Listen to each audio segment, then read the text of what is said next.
Hi, this is Cheryl Hazzard. So the video for John Hargrove came up on my YouTube feed regarding SeaWorld. John Hargrove worked as a trainer for SeaWorld for at least 14 years. I think it was 19, but a long time. It was many years. I know, I'm a little bit forgetful and I'm tired. I'm sorry. I apologize for that. But the point is, the guy sounded smart and very educated about the issues, and had a strong awareness of what was going on. He didn't sound like somebody who had his head up his keister. He sounded like he knew what he knew, and it was a lot. For example, he talked about how 2 whales died from getting bitten by mosquitoes, and there was some form of encephalitis. And that, normally the mosquitoes would not be found in that setting, but it was Florida. But let me rephrase that. He knew that normally the mosquitoes would not be found in the setting the whales normally lived in. For example, Iceland. But he knew that there were the mosquitoes in Florida, and so normally the mosquitoes would not be an issue for the whales, but held in captivity, that became a problem.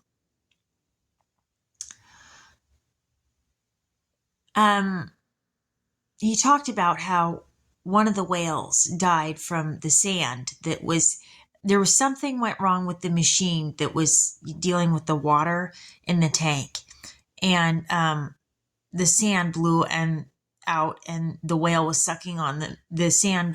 The whale was going up to the machine and trying to suck on it or something like that, and the whale swallowed the sand and died. And of course, that would not be an issue in the wild as well. And John Hargrove talked about the whales getting ulcers.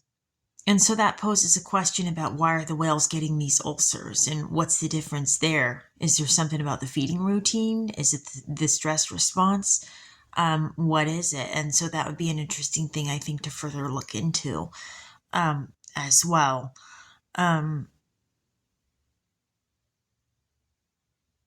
But yeah, I did find it interesting to hear what John Hargrove had to say regarding the whales and what happens to them. And he also mentioned that the lifespan of the whales is cut short by quite a bit compared to what the whales go through in the wild, that they only live like 15 years in captivity. But he sounded like he had quite a bit of expertise on the subject. He was talking about the medications that they give the animals, the whales, and that there was a whale on a certain medication every day, that the whale was never quite getting better, that they needed certain, it had a long technical term. God, my brain is tired. I apologize. I've had a lot of thinking and a lot of processing to do today, and being a reporter, you need a brain that can fire off quite a bit, and my brain's a bit tired. And I want to do right by this. I do care if I do right by it.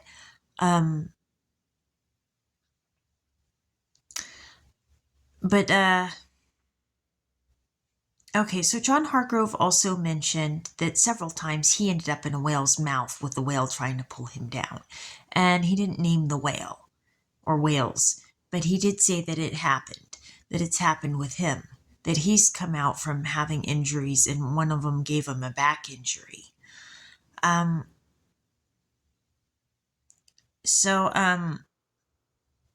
I do find this interesting, and he mentioned what happened to Alexis Hernandez as well, and how Alexis was attacked and died.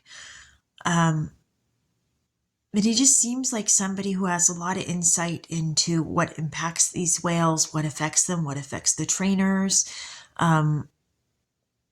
what made him change his perception of SeaWorld.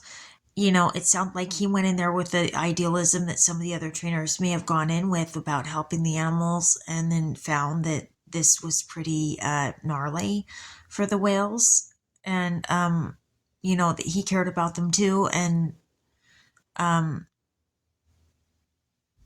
that there were things wrong with the situation. And that's not an easy position to be in. You love those whales, and even if you've been attacked, you still love them. You still want to protect them. And John Hargrove, well, that's a pretty amazing thing. Even when you've been attacked by whales, you still want to fight for them. That's pretty impressive.